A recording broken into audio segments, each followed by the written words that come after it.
Start recording करते हैं और सीधे हम अपनी पीपीटी पे आते हैं। सॉरी, मैंने कुछ वीडियो बिना माइक लगाए रिकॉर्ड कर लिया, इस वजह से इसे फिर से शुरू करना पड़ रहा है। नमस्कार साथियों, शिक्षा शास्त्र की एक और क्लास में आप सभी का स्वागत है। मेरा नाम है मुनीर। चैनल को ज़्यादा से ज़्यादा लाइक शेयर सब्सक्राइब करें और इस पे शिक्षा शास्त्र विषय से जुड़ा कोई ना कोई टॉपिक आपको रेगुलरली मिलेगा। लास्ट क्लास में हमने फर्स्ट सेमेस्टर बीए के बच्चों के लिए उनका यूनिट 1 प्रॉपर कवर कर दिया था, जिसमें यूनिट 1 और यूनिट 2 है। उनके नोट्स भी आपको टेलीग्राम चैनल पे मिल जाएंगे। आज है पेपर 2 की बारी। खैर, पेपर 2 के जितने भी वीडियोस हैं आपको मिल जाएंगे चैनल पे प्लेलिस्ट में, लेकिन जो ये क्लास चलने वाली है ये पीडीएफ और पीपीटी वाइज है। तो यहाँ पे आपको एज अ समरी या रिकैप कि मतलब छोटे छोटे वीडियोज रहेंगे और डिटेल में देखने के लिए आप पुराने वीडियोज दे सकते हैं। और इसका भी पीडीएफ जब क्लास कंप्लीट होगी, यानी ये क्लास 2 सेक्शन में मैंने पार्ट डिवाइड कर रखा है, तो जैसे ही दोनों क्लास कंप्लीट होगी आपको पीडीएफ प्रोवाइड करा दिया जाएगा। तो जो आज का टॉपिक है आप लोगों का है कि प्राइमरी एजुकेशन का कॉन्सेप्ट और हिस्टोरिकल पर्सपेक्टिव है, कि जो हमारी प्राथमिक शिक्षा है उसकी संकल्पना क्या है और इसका ऐतिहासिक परिप्रेक्ष्य क्या रहा है। तो अगर हम सबसे पहले इसका कॉन्सेप्ट क्लियर कर लेते हैं कि प्राइमरी एजुकेशन है क्या, तो प्राइमरी एजुकेशन समझ सकते हैं आप कि ये बेस है, आधारभूत चरण है किसी भी एजुकेशन का। जैसे कहा जाता था, अगर पेपर 1 में याद हो, तो जब हमने एजेंसीज के बारे में पढ़ाया था तो कहा था कि जो घर होता है वो पहली एजेंसी होती है आपको सिखाने के लिए। तो जब हम फॉर्मल वे में एजुकेशन की बात करते हैं तो ये प्राइमरी एजुकेशन ही होता है, जो कक्षा 1 से 5 तक या एज में कहें तो 6 से 11 वर्ष का के लिए मेन थीम होती है, जिसका मेन गोल होता है कि आपको बेसिक नॉलेज दिया जाए। ठीक है, लिटरेसी, न्यूमेरेसी, सोशलाइजेशन और रीडिंगनेस, यानी आपको साक्षरता दी जाए, संख्या ज्ञान दिया जाए, आपको समाजीकरण किया जाए और आने वाली जो उच्चतर शिक्षाएं हैं इसके वजह से 6 से 8, 9 से 12, फिर ग्रेजुएशन, पोस्ट ग्रेजुएशन, तो उन सब के लिए तैयार करना। तो ये इसका कॉन्सेप्ट है प्राइमरी एजुकेशन का। इसका एक लक्ष्य ये होता है कि आपका होलिस्टिक डेवलपमेंट करना होता है, जिसमें आपके कितनी चीजें शामिल है, कॉग्निटिव डेवलपमेंट शामिल है, इमोशनल डेवलपमेंट शामिल है, सोशल, मोरल, फिजिकल।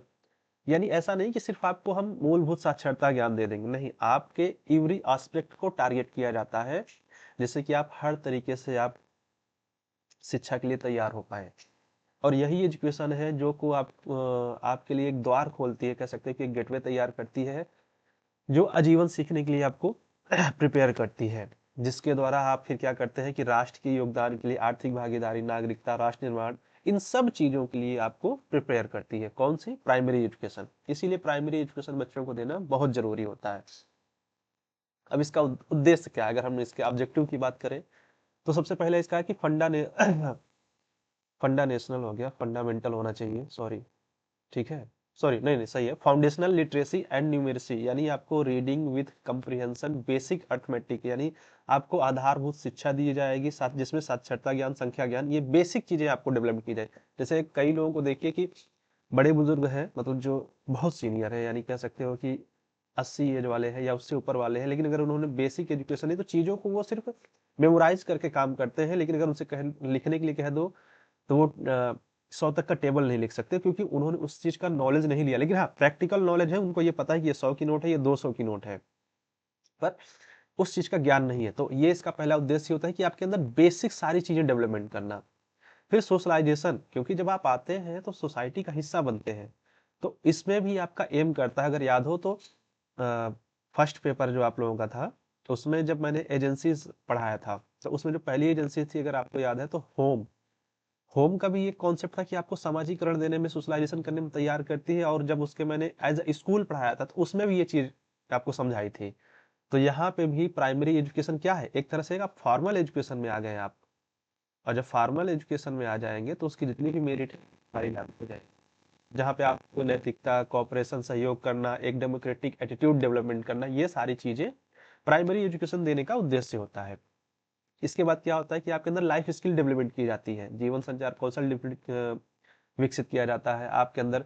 कम्युनिकेशन, आप सही तरीके से वार्तालाप कर पाए। यहाँ पे सही तरीके से कहने का मतलब ये है कि आप जिससे जो बोलना चाह रहे हैं वही बोल पाए, कुछ और ना बोले, और उस सामने वाला पर्सन आपके अर्थ का अनर्थ ना कर दे।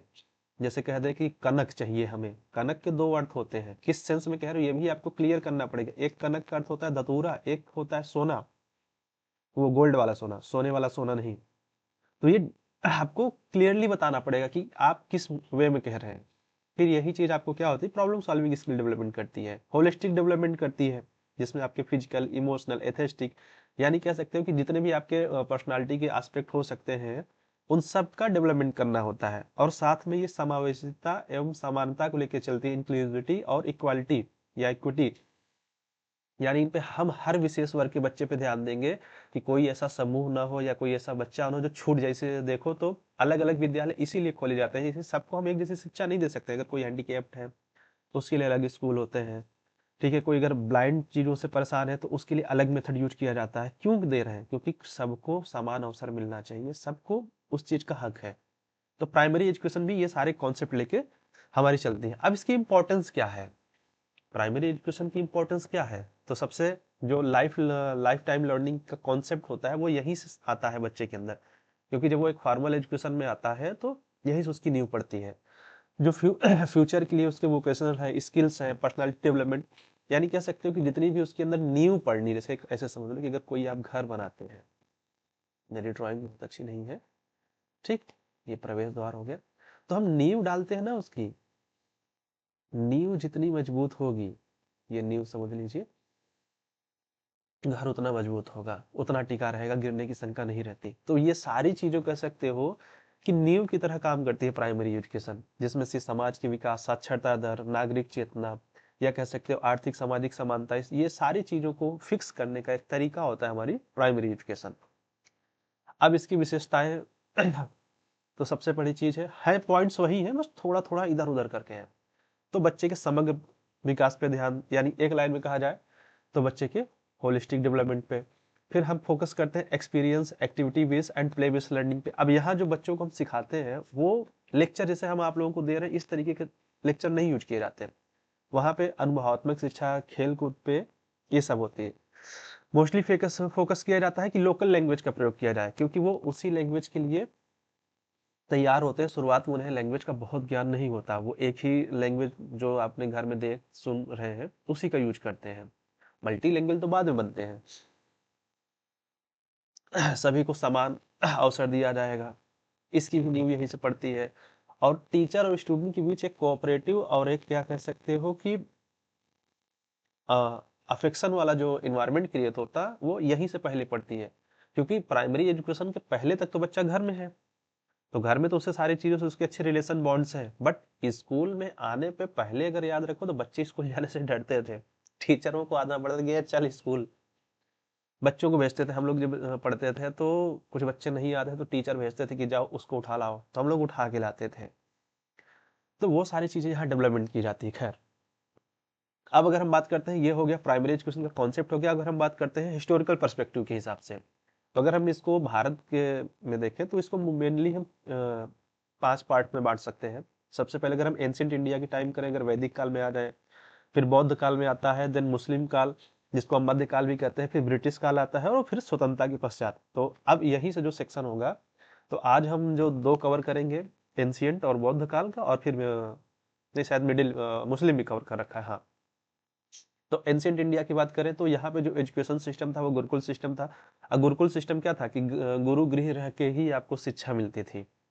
प्रारंभिक शिक्षा क्या होता है कि समुदाय स्तर पे सीमित रूप से उपलब्धि, यानी जो प्राइमरी एजुकेशन थी वो फिक्स लेवल पे थी, क्योंकि वैदिक काल के जो एरा एंड आता है, शुरुआत में जो शिक्षा थी वो सर्वसुलभ थी, यानी सबके लिए थी। लेकिन जैसे जैसे वैदिक काल अपने एंडिंग टाइम पे आता है तो वहां पे थोड़ा इसमें प्रॉब्लम्स आ जाती है, तो ये लिमिटेड रूप से उपलब्ध हो जाती है, सबके लिए फिर नहीं रह जाती है। और इसके अगर हम करिकुलम की बात करें तो आपको वही बेसिक लिटरेसी, मैथ, फिर moral development, art and physical discipline की बात करते हैं। अगर महिलाओं की शिक्षा की बात करें तो वो उनके जो रीजन्स थे, उनके जो कल्चरल नॉर्म्स थे, सोशोलॉजिकल नॉर्म्स थे, तो उनके क्या क्या मीन्स हैं, क्या क्या टर्म्स हैं, उनके बेसिस पे उनको शिक्षा दी जाती थी। प्राथमिक शिक्षा का अगर स्वरूप की बात करें या रूप की बात करें तो एक संस्कार चल जाता है, उपनयन संस्कार। इसके बारे में मैं बताऊंगा नहीं, ये आप लोगों का काम है कि इसको कमेंट में बताएं कि उपनयन संस्कार होता क्या है। अब इस शिक्षा का जो, अगर हम वैदिक काल की शिक्षा की बात करें, खैर इस टॉपिक पे भी आपको डिटेल वीडियो मिल जाएगा, यहाँ पे सिर्फ समरी है। वैदिक कालीन शिक्षा का जो मुख्य उद्देश्य था कि आपके कैरेक्टर डेवलपमेंट था, डिसिप्लिन और कह सकते हो कि आध्यात्मिक विकास को भी ध्यान नहीं आ रहा है, तो कह सकते हो कि आपके इनर डेवलपमेंट पे बात की जाती थी। और शिक्षा जो मुख्य रूप से थी मौखिक मौखिक रूप से दी जाती थी, लिखने उखने वाला काम बहुत कम होता था, ज्यादातर श्रुति और स्मृति यानी सामने वाला बोलता था और आप उसे सुनते थे और उन्हीं के बेस पे रहती थी। अगर हम बौद्ध काल की बात करें शिक्षा की, तो बौद्ध काल में अब जो शिक्षा आती है वैदिक काल के बाद, तो यहाँ पे जो शिक्षा का जो वहां पे मैंने कहा कि कुछ लिमिटेशन थी जिससे सबके लिए सुलभ नहीं थी, तो यहाँ पे वो प्रॉब्लम सॉल्व हो जाती, शिक्षा सभी के लिए हो जाती है। शिक्षा के जो मुख्य केंद्र थे वो विहार, मठ, नालंदा, तक्षशिला जैसे प्रमुख शिक्षा केंद्र थे। भाषा क्या थी? पाली और संस्कृत के माध्यम से दी जाती थी। विषय क्या दिए जाते थे? दर्शन, तर्कशास्त्र, चिकित्सा, गणित, व्याकरण। और शिक्षकों को आचार्य और छात्रों को भिक्षु या श्रमण कहा जाता था, यानी जो वहां पे सिखाने वाले होते थे यानी टीचर, उनको हम आचार्य बोलते थे, और जो सीखने वाले होते थे उनको भिक्षु या श्रावण बोला जाता था। अगर हम इसके बाद इसके स्वरूप की बात करें जाए, तो बच्चों को यहाँ वहाँ पे वही मोरल एजुकेशन, डिसिप्लिन और लिखने की, मतलब वही सारी बेसिक एजुकेशन दी जाती थी इन वन वर्ड। लेकिन यहाँ पे क्या थी कि जो एजुकेशन थी वो बहुत ज्यादा प्रैक्टिकल थी और लॉजिक बेस्ड थी, यानी more practical and logic based education according to Vedic period. देखो मैं पहले भी कहता हूँ कि इन सारे टॉपिक पे डिटेल वीडियो बने हैं, यहाँ पे सिर्फ आपको समरी दिया जाएगा कि हाँ ये था, क्योंकि अभी हम हिस्टोरिकल पर्सपेक्टिव से बात करेंगे, अगर हम एक एक टॉपिक उठाएंगे तो फिर 3 घंटे का वीडियो बन जाएगा। अब बात करते हैं मध्यकालीन मिडिवल या हम कह सकते हैं मुस्लिम काल में। तो यहाँ जो प्राथमिक शिक्षा के केंद्र थे, अच्छा ये गलत लिख गया है, मकतब होता है, एक सेकेंड, मकतब, ठीक। तो जो प्राथमिक शिक्षा के केंद्र थे वो मकतब थे, और जो मदरसे होते थे वो उच्च शिक्षा के लिए होते थे। तो जहाँ पे मकतब में आपको क्या होता था कि लिखना पढ़ना, बेसिक गणित और कुरान सिखाया जाता था। और यहाँ जो पाठशाला या टोले क्या होता है ना, गांव में कुनबे, जैसे कई जगह पे ना कि कुनबा, तो वही क्या होता था, ग्रामीण शिक्षा के वो सेंटर बने थे। और अगर हम कह दें कि इनके यहाँ जो बेसिक कह सकते हो या जो नींव होती थी, तो उसमें नैतिक और धार्मिक शिक्षा यानी रिलीजन और मोरल या इथिकल एजुकेशन ज्यादा दी जाती थी। और एक चीज यहाँ थी कि जो यहाँ पे एजुकेशन थी वो डिसेंट्रलाइज थी, यानी विकेंद्रीकृत थी और वेरियस रूप में थी, मल्टीपल फॉर्म में थी, कि वो एक फॉर्म में फिक्स नहीं है। तो यहाँ पे एजुकेशन में भी कुछ सुधार हुए, लेकिन अगर इसका भी डिटेल पढ़ोगे तो मुस्लिम काल का, तो मुस्लिम काल में फिर आप जब जाएंगे तो उसकी डिमेरिट्स भी मिलती है, मेरिट्स भी मिलती है और भी तमाम चीजें, लेकिन यहाँ पे सिर्फ उसके मेजर पॉइंट्स की बात की गई है। अच्छा ये 2 बार हो गया है, कोई बात नहीं।